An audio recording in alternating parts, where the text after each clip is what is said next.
السلام عليك يا أبا عبد الله.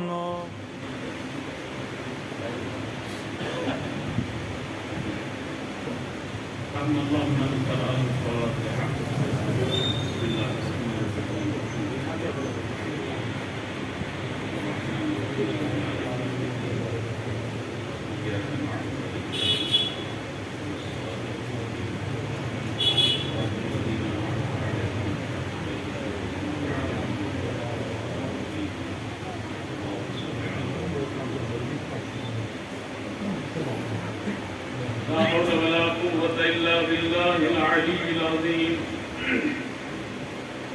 أعوذ بالله من الشيطان اللعين الرجيم. بسم الله الرحمن الرحيم. الحمد لله الذي جعل الحمد مفتاحا لذكره وسببا للمزيد من فضله ودليلا على آلائه وعظمته. ثم الصلاة والسلام على أشرف بريته حافظ سره ومبلغ رسالاته وأمين وحيه أبي القاسم المصطفى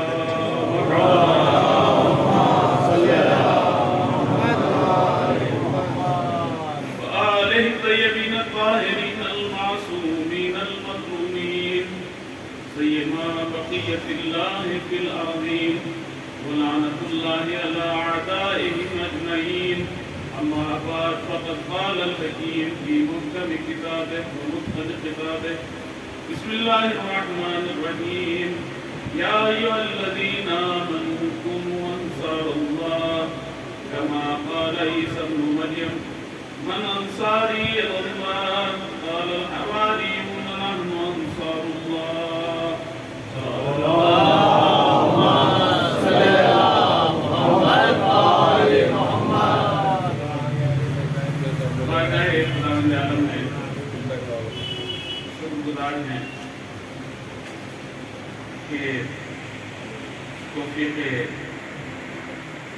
ذکر محمد و آل محمد ہمارے شامل حال ہیں. سلسلہ گفتگو کا چوتھا مرحلہ سورہ صف کی آخری آیت کے حوالے سے جاری ہے.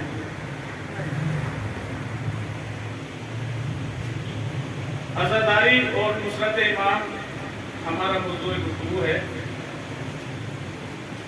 بہرحال میں تمام ہی ارباب علم و فہم سے معذرت بھی چاہوں گا کہ آپ کے مطلب یقیناً ادا نہیں ہو سکتا. بس کچھ ٹوٹے پھوٹے الفاظ ہیں اور کچھ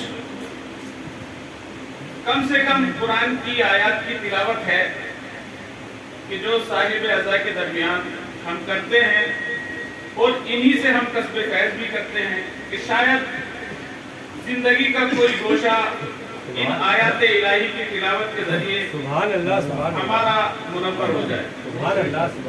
اور شاید اگر زندگی کا کوئی گوشہ ان آیات اور ان احادیث جو ہم تلاوت کرتے ہیں ان کے ذریعے اگر کوئی گوشہ ہمارا روشن ہو جائے تو یقیناً فرش ادا کا مقصد حاصل ہو جائے. عزاداروں سوگواروں، یہ دن نہایت غم کے دن ہے اور انسان کا دل جب مغموم ہوتا ہے تو وہ نرم ہو جاتا ہے. انسان کا دل غم میں نرم ہو جاتا ہے. ایک حدیث میں نے پڑھا کہ ما قست القلوب الا لکثرت الدموع وما جفت الدموع الا لقست القلوب. آنکھوں کے جو اشک سوکھ جاتے ہیں یہ دل کی سختی کی وجہ سے سوکھتے ہیں. یعنی جب دل سخت ہو جاتے ہیں تو آنکھوں میں آنسو نہیں آتے اور جب آنکھوں میں آنسو آتے ہیں تو یہ دل کی نرمی کی علامت ہوتی ہے. اور دل سخت کیوں ہو جاتے ہیں؟ ما قست القلوب الا لکثرت الدموع.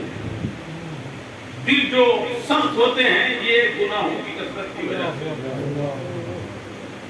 تو یہ فرش اعضا دلوں کے نرم کرنے کا ایک مرکز ہے. سبحان اللہ سبحان اللہ. یہاں دل نرم ہو جاتے ہیں. اور بے وجہ نہیں کہا گیا حدیث میں جو کہا گیا کہ اگر اس فرش اعضا پر کسی کے آنکھ میں ذرہ برابر بھی آنسو آ جائے تو وہ اس کو اپنی نجات کا ضامن سمجھے. کیونکہ جب دل نرم ہوتا ہے تو انسان قرآن کے پیغام کو بھی اہل بیت کے پیغام کو بھی بہت جلد حاصل کرتا ہے. سخت دلوں پر ان کا پیغام اثر نہیں کرتا ہے. جس طرح سے قرآن کے لیے کہا گیا کہ اگر یہ قرآن پہاڑوں پہ نازل ہوتا تو پہاڑ چکنا چور ہو جاتے، لیکن یہ پہاڑ قلب پیغمبر پہ نازل ہوا. اسی طریقے سے احادیث معصومین کی بھی کیفیت یہ ہے اور اسی طرح سے پیغام اعضا کی بھی کیفیت یہ ہے کہ یہ پیغام نرم دلوں پہ اثر کرتا ہے. اور جب عزاداری کے ذریعے دل نرم ہو جاتے ہیں تو پھر یہ دل اس پیغام کو لینے کے لیے بالکل آمادہ ہوتے ہیں. تو یقیناً یہ فرش اعضا دل کو آمادہ کرتی ہے کہ ہم احادیث سے، آیات قرآنی سے جو اس کا ایک پیغام ہے وہ ہم حاصل کر سکیں. یقیناً میں مجھ جیسا بے مزاج انسان آپ حضرات کی جو حق زحمت ہے میں نہیں ادا کر سکتا، لیکن بس جو چند الفاظ آیات قرآنی اور حدیث کے انشاءاللہ آپ حضرات کے گوش گزار کروں گا. اور آج مختصر گفتگو رہے گی انشاءاللہ. درود پڑھ لیجئے بر محمد.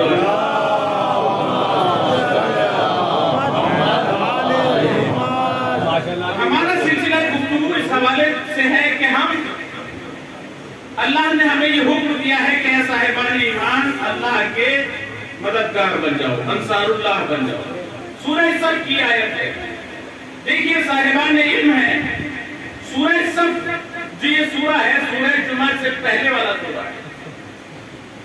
سورہ جمعہ جو آپ اکثر جمعے کے روز پڑھتے ہیں، اور جمعہ اس کے جو خاص شرائط ہیں کہ کم سے کم 5 افراد کے بغیر جمعہ نہیں ہوتا. صف یہ عربی کا لفظ ہے. سورہ صف جس کی آخری آیت میں تلاوت کر رہا ہوں یہ عربی کا لفظ ہے، لیکن اردو میں بھی یہ لفظ استعمال ہوتا ہے. آپ صف ماتم بناتے ہیں، آپ نماز کے لیے صف قائم کرتے ہیں. اس طریقے سے یہ لفظ عام طور پہ استعمال ہوتا ہے. یعنی جہاں صف کا تصور ہے وہاں تنہائی نہیں ہے، وہاں جماعت کا تصور خود بخود ہے. تو یہاں جو سورہ صف میں آخری آیت میں کہا جا رہا ہے کہ یا ایھا الذین آمنوا کونوا انصار اللہ، اے صاحبان ایمان اللہ کے مددگار بن جاؤ. یعنی کسی ایک سے نہیں کہا جا رہا ہے، جمع کا صیغہ ہے کہ اگر تم چاہتے ہو کہ اللہ کے دین کی نصرت کرو تو تم جماعت کے ساتھ آؤ، اکیلے نہیں. سبحان اللہ. اور یہ پھر انشاءاللہ جب جماعت کے ساتھ انصار اللہ آگے آتے ہیں تو پھر اسی کو حزب اللہ کہا جاتا ہے. وہی اللہ کا لشکر کہلاتا ہے. انصار اللہ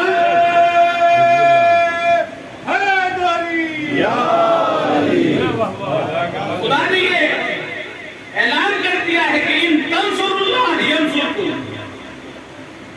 اس نے جب یہ پیغام دیا ہے کہ صاحبان ایمان اللہ کی نصرت کرنے والے بن جاؤ تو وہاں یہ بھی اعلان کیا ہے کہ تم اگر اللہ کے دین کی نصرت کرو گے تو اللہ تمہاری نصرت کرے گا. وَيُثَبِّتْ أَقْدَامَكُمْ، اور تمہارے قدم کو پائے ثبات عطا کرے گا. تو اگر اللہ کے دین کی نصرت کرنے کے لیے میں ذرا سا اور پیچھے کی طرف سے آپ کو اس طریقے سے بیان کروں کہ دیکھیے مقصد جتنا عظیم ہوتا ہے اس کے لیے اتنی ہی عظیم کوشش کی جاتی ہے. اور مقصد کیا ہے؟ میں نے عرض کیا تھا مقصد ہے الہی نظام کا تحفظ، مقصد ہے دین اسلام کا تحفظ. اور اس عظیم مقصد کے لیے، اس عظیم مشن کے لیے اسی طرح کی جد و جہد کی بھی ضرورت ہے.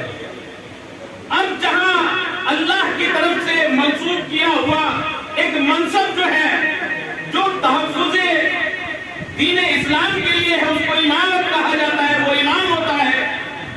یعنی امام ہر دور میں دین اسلام کے تحفظ کی وہ پہلی کڑی ہے کہ جو فرنٹ لائن پہ ہوتی ہے۔ یعنی اس نظام اسلامی کا جو فرنٹ لائن سیکورٹی سسٹم ہے اس کو امام کہا جاتا ہے۔ جو خط مقدم ہے وہ امام ہے۔ اور آیت میں حکم یہ دیا جا رہا ہے کہ تم انصار اللہ بن جاؤ، دین الہی کی نصرت کرنے والے بن جاؤ، یعنی امام کے ہمراہ رہو، امام کو تنہا نہ چھوڑو۔ میں نے کہا تھا کہ امام یعنی مقتدی ہوتا ہی وہ ہے جو امام کی نقل و حرکت کے ساتھ ہو، جس کا قیام امام کے قیام کے ساتھ ہو، جس کا سجدہ امام کے سجدے کے ساتھ ہو۔ تو ہمیں انصار اللہ بننے کی تعلیم دی جا رہی ہے اس آیت میں۔ اور دیکھیے میں نے کہا تھا کہ کربلا والے جیسے انصار اللہ ہیں، اللہ کے دین کی نصرت کرنے والے جیسے نمونے ہمیں کربلا میں ملتے ہیں، ایسے ہمیں کہیں نہیں ملتے۔ اور کربلا والوں نے ہمیں یہ سمجھایا ہے کہ دیکھو انصار اللہ میں وہ کون سی صفت ہے جو پائی جانی چاہیے۔ میں نے ذکر کیا تھا کہ انصار اللہ کی ایک صفت یہ ہے کہ وہ قرآن سے کبھی دور نہیں ہوتے۔ قرآن سے وابستگی انصار اللہ کی پہلی صفت ہے، یعنی ان کے روز و شب جو گزرتے ہیں وہ قرآن کے ساتھ ہوتے ہیں۔ قرآن ان کی زندگی میں مولا امام حسین نے جب حبیب کے شہادت کی خبر پائی تو اس وقت کہا کہ یہ میرا وہ ساتھی تھا جو ایک رات میں مکمل قرآن کی تلاوت کر لیا کرتا تھا۔ اور پھر اس کے بعد آپ جو مراحل ہیں ان کو دیکھ سکتے ہیں کہ کس کس مرحلے میں امام حسین کے انصار نے تلاوت کلام الہی کو اپنا شعار بنایا۔ تو ہمارے لیے بھی ضروری ہے کہ اگر ہم اپنے آپ کو انصار اللہ بننے کی فہرست میں شامل کرنا چاہتے ہیں تو ہم تلاوت کلام الہی سے رہتے ہیں۔ یہ اس فرش ادا کا پیغام ہے۔ اور تلاوت کلام الہی انسان کو باشعور بناتا ہے، انسان کو بامعرفت بناتی ہے تلاوت کلام الہی۔ جو کلام الہی سے دور ہیں اور خاص طور پر یہ جو زمانہ آج جس میں ہم زندگی گزارتے ہیں، جو میں دیکھ رہا ہوں جوان چہرے یہاں پہ ہیں، آج کل جو علم اور جدید ٹیکنالوجی کا زمانہ ہے، اس زمانے میں صورتحال یہ ہو گئی ہے کہ اب کوئی بھی چیز انسان سے ڈھکی چکی نہیں ہے۔ ساری چیزیں انسان کے سامنے، ٹیکنالوجی کا یہ جو آپ صورتحال دیکھ رہے ہیں کہ سب چیزیں انسان کے سامنے ہیں، کوئی چیز انسان سے پوشیدہ نہیں ہے۔ حلال ہو، حرام ہو، اچھا ہو، برا ہو، اپنا ہو، پرایا ہو، سب کچھ انسان کے سامنے ہے۔ حق ہو، باطل ہو، سب کچھ اگر وہ چاہے تو اس کے سامنے آ سکتا ہے۔ تو ان حالات میں جب سب کچھ انسان کے سامنے ہے تو پھر ایسی صورتحال میں انسان کنفیوز زیادہ ہوتا ہے، اور جب کنفیوژن زیادہ بڑھتا ہے تو پھر کنفیوژن کی صورتحال میں انسان اگر باشعور نہ ہو، بامعرفت نہ ہو تو پھر اس کے لیے زندگی مشکل ہو جاتی ہے۔ آج ہم اپنے معاشرے میں جو صورتحال دیکھ رہے ہیں کہ ہم یہ نہیں طے کر پاتے کہ صحیح کیا ہے، غلط کیا ہے۔ آج ہی میں نے دیکھا کہ ایک عالم دین نے ایک پوسٹ ڈالی اور انہوں نے ایک مسئلہ پوچھا کہ اس مسئلے کے بارے میں بتائیں کہ یہ مسئلہ جو ہے یہ صحیح ہے یا غلط ہے۔ یعنی آپ کو ہر چیز جو ہے وہ مل جائے گی، لیکن اگر آپ صاحب شعور ہیں، صاحب معرفت ہیں، تو آپ اس میں پہچان سکتے ہیں کہ صحیح کیا ہے، غلط کیا ہے۔ لیکن اگر خدا نہ خواستہ کہیں سے بھی شعور اور معرفت میں کوئی کمی ہے تو پھر آپ کنفیوژن کا شکار ہو جاتے ہیں۔ پھر آپ خالی لباس کو دیکھ کے یہ سمجھنے لگتے ہیں کہ یہ عالم ہے، لیکن قرآن کا جو پیغام ہے کہ لباس کو دیکھ کے یہ نہ سمجھو کہ یہ عالم ہے۔ عالم وہ ہوتا ہے کہ جو اللہ سے ڈرتا ہے، جو تقوی الہی کا دانا ہوتا ہے۔ درود پڑھ لیجیے بر محمد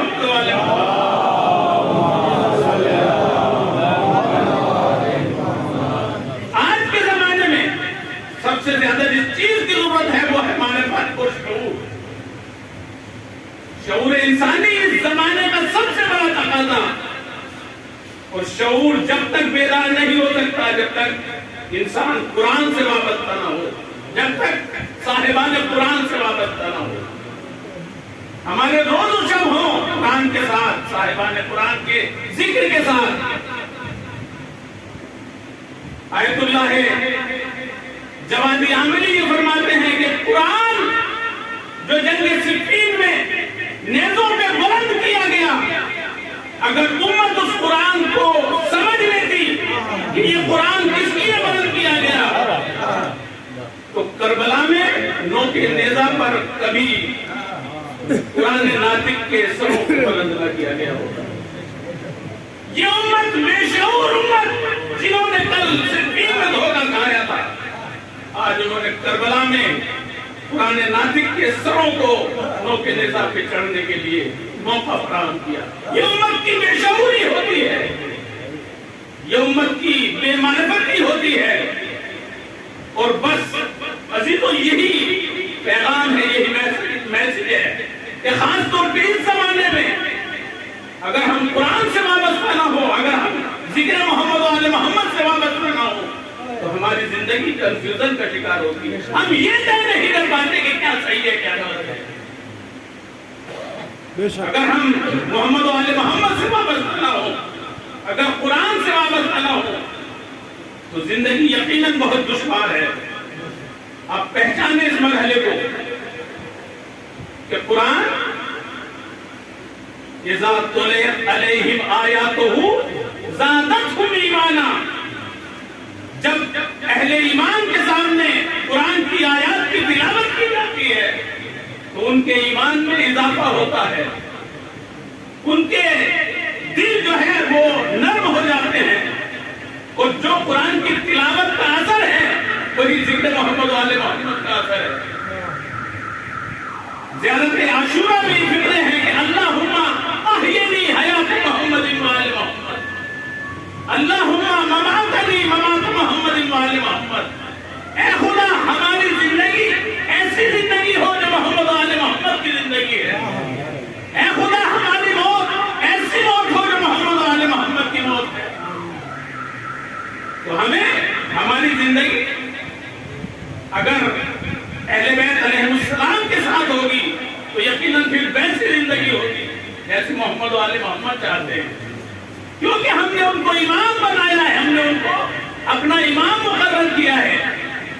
اگر ہم ان کے جیسی زندگی گزاریں گے تو پھر ہماری زندگی محمد و آل محمد کے جیسی زندگی ہوگی. یہ شعور بتایا گیا ہے. اور آپ ذرا سا پہچانے اس مرحلے کو کہ امت کی بے شعوری کی وجہ سے, امت کی بے معرفتی کی وجہ سے, آپ دیکھیں مقام غدیر میں پیغمبر کو جب حکم ہوا ہے کہ وہ پیغام پہنچا دو جو ہم تمہیں پہلے بتا چکے ہیں, تو اسی آیت میں پیغمبر کے لیے یہ بھی کہا واللہ یعصمک من الناس, اللہ تمہیں لوگوں کے شر سے بچائے گا, شر سے محفوظ رکھے گا. اچھا کب اعلان کیا جا رہا ہے؟ یہ بالکل پیغمبر کی زندگی کا آخری مرحلہ ہے.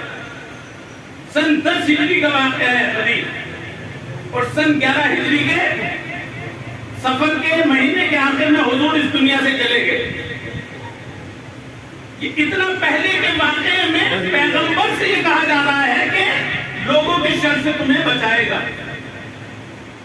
اچھا سمجھنے کی بات ہے کہ اعلان ہو رہا ہے مولائے کائنات کی ولایت کا, اور وعدہ کیا جا رہا ہے پیغمبر کی حفاظت کا. آخر وجہ کیا ہے؟ یعنی اگر علی علیہ السلام کی ولایت کا اعلان ہو رہا تھا تو علی علیہ السلام کی حفاظت کا اعلان ہونا چاہیے تھا خدا کی طرف سے. لیکن ولایت کا اعلان علی کی ہو رہا ہے اور حفاظت کا اعلان رسول کی ہو رہا ہے, جبکہ رسول یہ کہہ کے آئے ہیں کہ میرا آخری ہے, اب میں بہت جلدی تمہارے درمیان سے جانے والی ہوں. پیغمبر پیغمبر کی حفاظت کا اعلان اللہ کی طرف سے ہو رہا ہے. تو یہ پیغمبر کو آخر خوف کس بات کا تھا؟ اب تو تمام جنگیں ختم ہو چکی ہیں، اب تو مکہ فتح ہو چکا ہے، اب تو تمام کا تمام علاقہ اسلامی حکومت میں تبدیل ہو چکا ہے. اب کس سے خطرہ ہے؟ اب تو یہ 1 لاکھ جو آئے ہیں یہ سارے کے سارے حاجی ہیں، اب کس سے خطرہ ہے؟ اس کا جو راز کچائی کی ہے وہ مولانا کائنات نے نہج البلاغہ میں کی ہے کہ یقیناً خطرہ پیغمبر کو تھا، خوف پیغمبر کو تھا. اور خوف تھا اس بات کا کہ جس طریقے سے جناب موسیٰ کہ جب جادوگروں کے مقابل میں جناب موسیٰ گئے ہیں اور وہاں پہ جناب موسیٰ نے اپنے اژدہے کو پھینکا، اس وقت قرآن کے الفاظ ہے اوجس فی نفسہ خیفۃ یا موسیٰ، جناب موسیٰ نے اپنے اندر خوف محسوس کیا. کس وقت؟ یعنی جناب موسیٰ کا وہ زمانہ ہے کہ جب جناب موسیٰ فرعون کے آغوش میں پلے بڑھے، فرعون کے دربار میں پلے بڑھے، فرعون کے چنگل سے بنی اسرائیل کو نجات دلا کر لے آئے. لیکن موسیٰ نہیں ڈرے تو کہاں ڈرے؟ وہاں ڈرے کہ جہاں ایک طرف جادوگروں کی رسیاں ہیں، ایک طرف تماشا دیکھنے والے لوگ ہیں، اور ایک طرف جناب موسیٰ کا عصا ہے جو اژدہا بنا.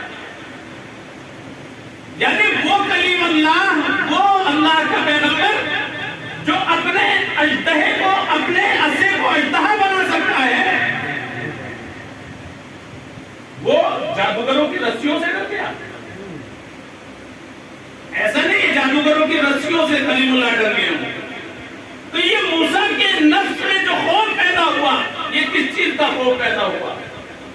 مولانا کائنات نے اس کو بیان کیا کہ موسیٰ کے دل میں جو خوف تھا وہی خوف پیغمبر اکرم کے دل میں تھا. وہ خوف کون سا تھا؟ وہ خوف اس بات کا تھا کہ کہیں ایسا نہ ہو کہ یہ جادوگر جادو دکھا رہے ہیں اور میں معجزہ پیش کر رہا ہوں. کہیں ایسا نہ ہو کہ یہ جو دیکھنے والے عوام ہیں، یہ جو بے شعور ہیں، یہ جو بے معرفت ہیں، کہیں ایسا نہ ہو کہ جادو اور معجزے کے درمیان فرق نہ کر پائیں. کیونکہ امت کی بے معرفتی، امت کی بے شعوری یہ انسان کو اس مرحلے میں لے آتی ہے کہ کہیں یہ نہ کہتے کہ یہ چھوٹے جادوگر ہیں اور یہ بڑے جادوگر ہیں. انہوں نے چھوٹی چھوٹی رسیوں کو سانپ بنایا، انہوں نے بڑے سے عصے کو اژدہا بنا دیا. تو کہیں ایسا نہ ہو کہ دونوں کو دیکھ کر یہی سمجھے کہ یہ بھی جادوگر ہے اور یہ بھی جادوگر ہے. جناب موسیٰ کو جو خوف تھا وہ اپنا خوف نہیں تھا، اپنے قتل ہو جانے کا خوف نہیں تھا. ہر نبی کو خوف یہ رہا ہے کہ امت کہیں اتنی بے شعور نہ ہو کہ ایک امت اگر نبی پیغام پہنچا رہا ہے، معجزہ پیش کر رہا ہے، تو کہیں جادو اور معجزے کے درمیان فرق نہ پیدا کر پائیں.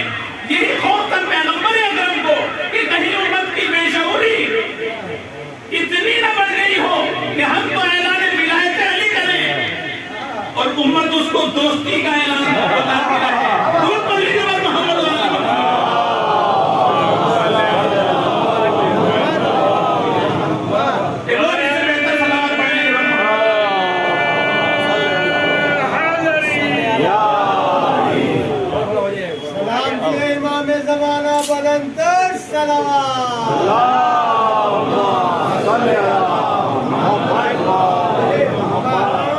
امت کی بے شعوری، اس کا خوف انبیاء کو رہا، اس کا خوف اولیاء الہی کو رہا.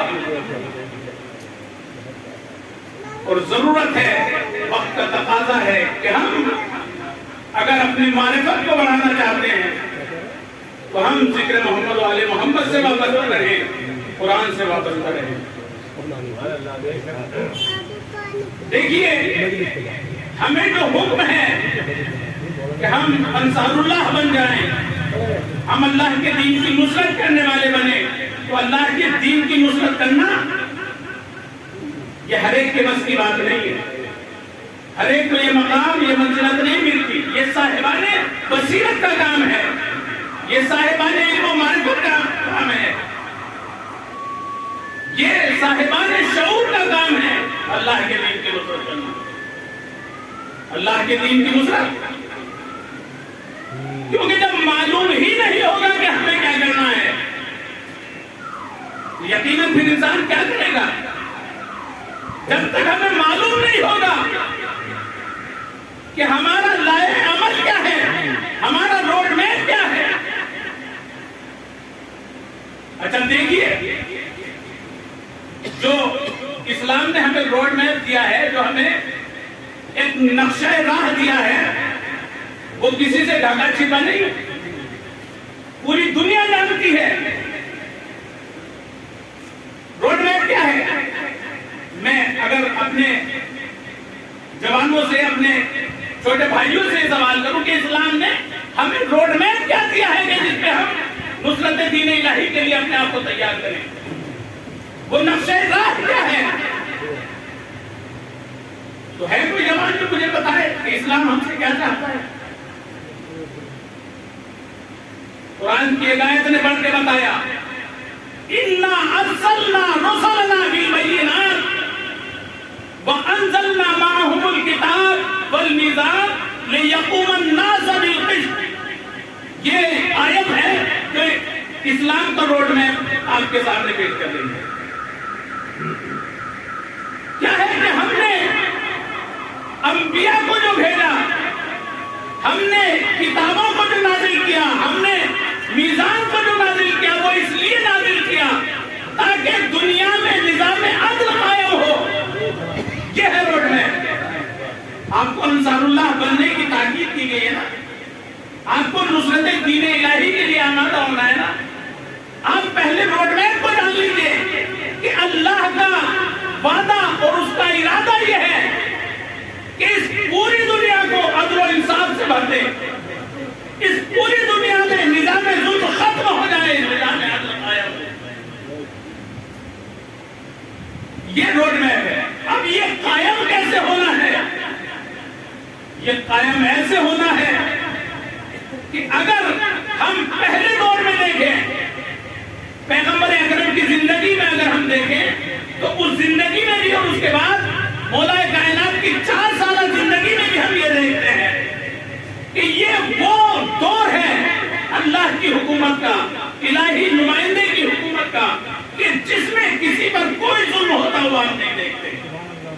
حتیٰ کہ اپنوں نے, غیروں کی تاریخ نے اس بات کو لکھا کہ مولا کائنات کی زندگی میں, ان کی دور حکومت میں کوئی ایک انسان بھی ایسا نہیں تھا کہ جو بھوکا رات میں سویا ہو. اگر ہم, اور یہ بڑا افسوس کا مقام ہے کہ ہم جس ماحول میں, جس زمانے میں زندگی گزار رہے ہیں, ہمیں یہ بھی احساس نہیں ہے کہ ہم کن مظالم کے درمیان زندگی گزار رہے ہیں, کتنی آلودگیوں کے درمیان زندگی گزار رہے ہیں, جہاں عدالت کے نام پر سراسر ظلم ہو رہا ہے, جہاں سچ کے نام پر مسلسل جھوٹ بولا جا رہا ہے, جہاں اچھائی کے نام پر برائیوں کو پھیلایا جا رہا ہے. اس ماحول میں رہ کر ہم یہ سوچنے لگے کہ ہم علی کے چاہنے والے ہیں, حسین کا ماتم کرنے والے ہیں, اور اس نظام ظلم سے ہم راضی بھی نہیں. تو پھر ہمیں سوچنا چاہیے کہ جو روڈ میپ اللہ نے ہمیں دیا ہے, ہم نے اس پہ کتنا کام کیا ہے, ہم نے نصرت دین الہی کے لیے کتنی اپنے آپ میں آمادگی کی ہے.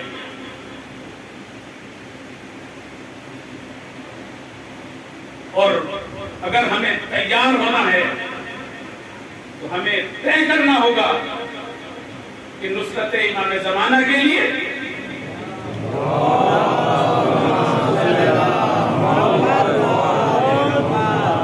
ہمیں کسی ظلم کو برداشت نہیں کرنا ہے, اور نہ کسی پر ظلم ہوتے ہوئے دیکھ کر اس کو برداشت کرنا ہے۔ جب ہم نے یہ طے کر لیا، کیونکہ آپ دیکھیں کربلا کے بعد جو سماج اور جو معاشرہ تھا اس میں 3 طرح کے لوگ، کچھ وہ تھے جو مولا امام حسین کے ساتھ تھے، خاص طور پہ زیارت میں بھی یہ 3 طبقے ہمیں ملیں گے۔ مولا امام حسین کے ساتھ انصار حسینی، جنہوں نے اپنی جان کی قربانیاں پیش کی، ان پر ہمارا درود و سلام، ہم ان پر صلوات و سلام بھیجتے ہیں۔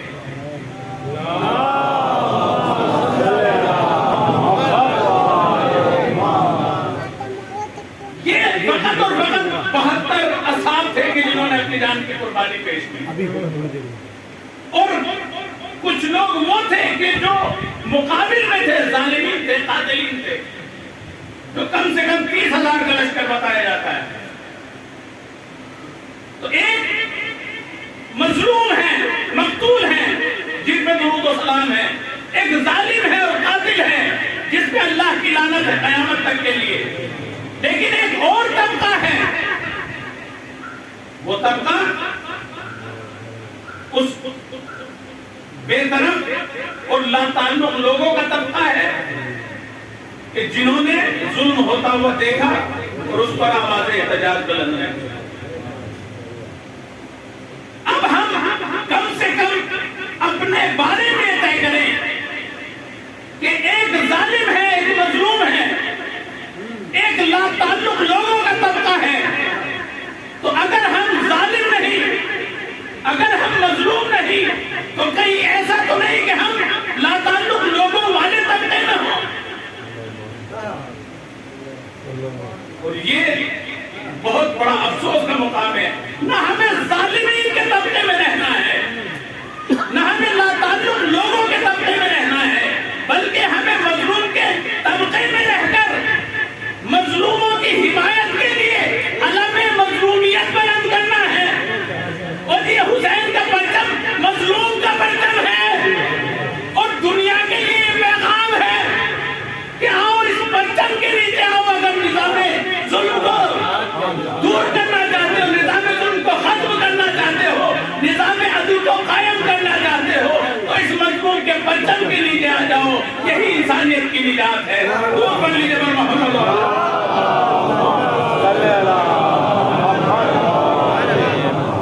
لبیک یا حسین، لبیک یا حسین، لبیک یا حسین، لبیک یا حسین، نعرہ حیدری، یا علی۔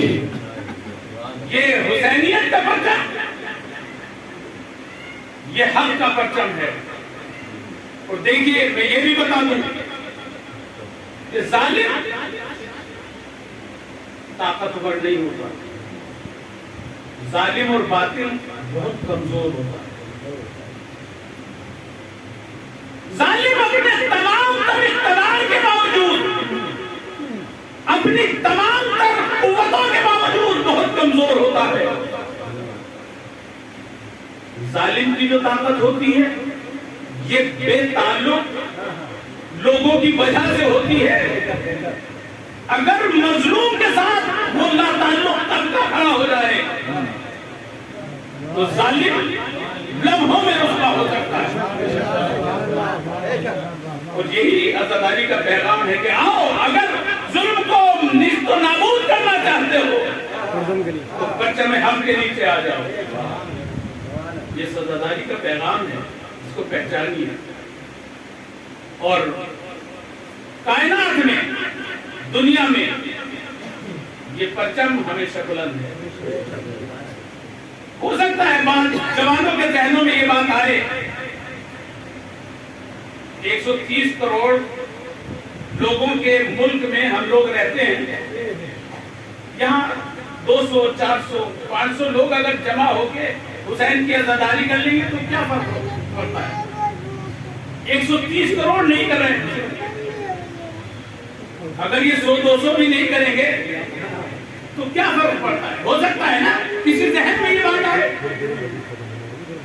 کہ اگر یہ 200-400 بھی نہیں کریں گے تو کیا فرق پڑتا ہے؟ نہیں، خدا کی قسم کبھی یہ سوچ بھی نہیں لینا، کیونکہ ظلمت اور اندھیرا جتنا زیادہ ہوتا ہے اتنی ہی روشنی کی زیادہ ضرورت ہوتی ہے۔ اور اگرچہ ظلمتوں میں چھوٹا نور بھی ہو، کم روشنی بھی ہو، تو وہ انسان کو راستہ دکھانے کے لیے کافی ہوتی ہے۔ یہ آپ عزائے سید الشہداء برگزار نہیں کر رہے ہیں، یہ آپ ظلمتوں میں نور کی ایک چمک جلا رہے ہیں، یہ اندھیروں میں ایک چراغ جلا رہے ہیں کہ آؤ، اگر کسی کو ظلمتوں سے نکلنا ہے تو حق کے راستے پہ آ جاؤ۔ یہ ہدایت کا چراغ ہے، یہ کشتی نجات ہے۔ دور پڑھ لیجیے محمد۔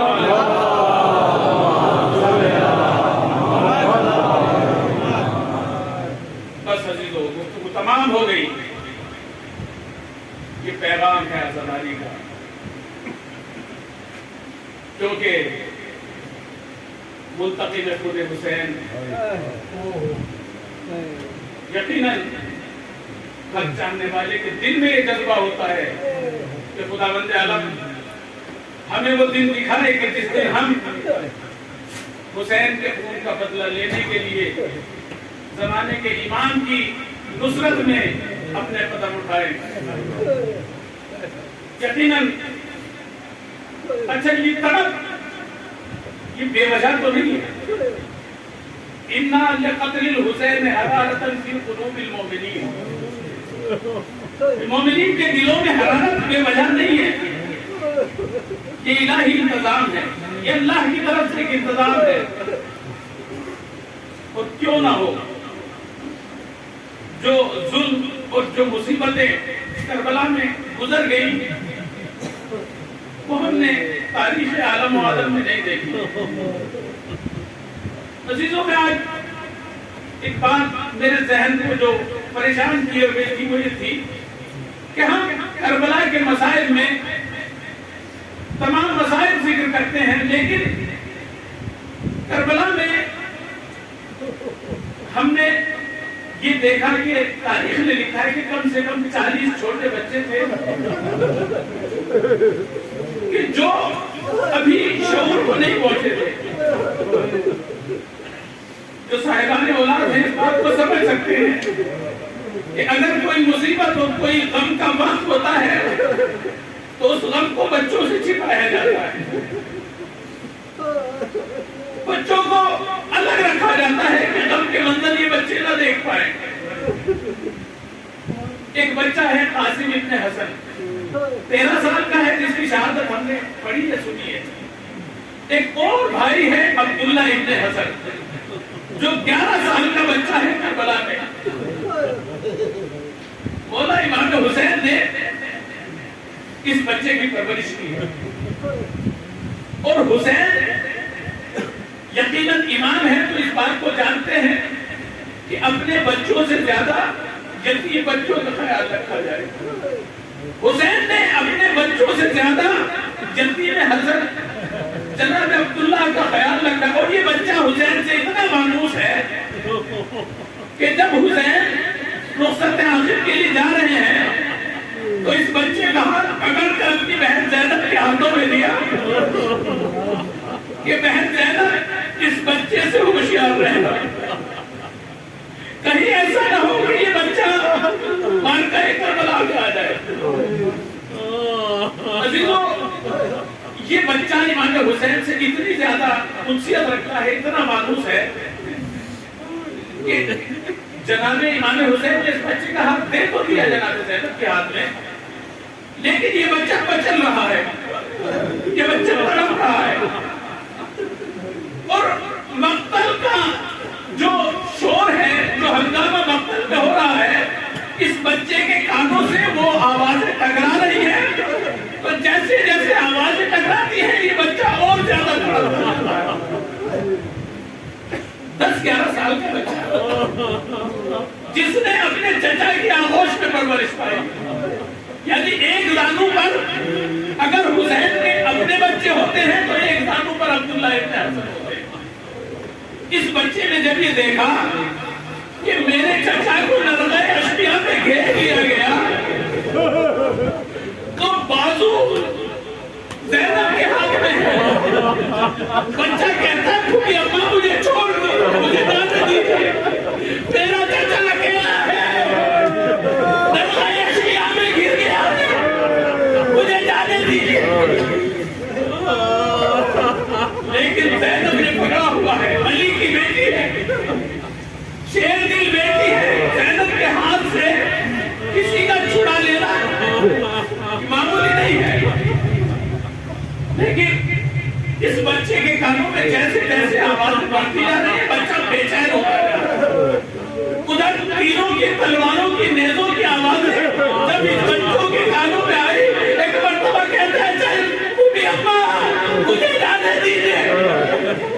لیکن جب زیادہ آوازیں، تیروں کی، تلواروں کی آواز آنا شروع ہوئی، ایک مرتبہ بچہ نہیں کہتا مجھے جانے دیجیے، اپنے ہاتھ کو لٹکا دیا۔ ارے آستین کا کپڑا زینب کے ہاتھوں میں رہ گیا، بچہ دوڑتا ہوا حسین کے پاس پہنچا، درخائے اشیاء میں گرے ہوئے حسین کے پاس اس 11 سال کے بچے نے اپنے آپ کو پہنچایا۔ سنیں گے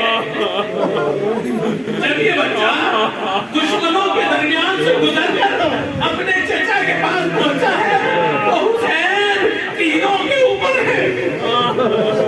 حسین نے کہا میرے لاڈلے، اپنے سینے سے لگایا۔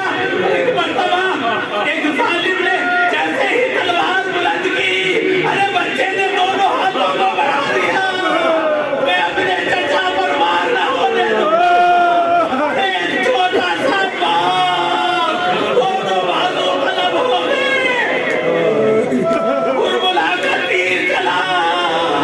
ارے ایک اور اصغر 11 سال کا حسین بھی آغوش میں شہید ہو گیا۔ حسین نے اپنے لال کو اپنے سینے سے دبا لیا، اے میرے بیٹا،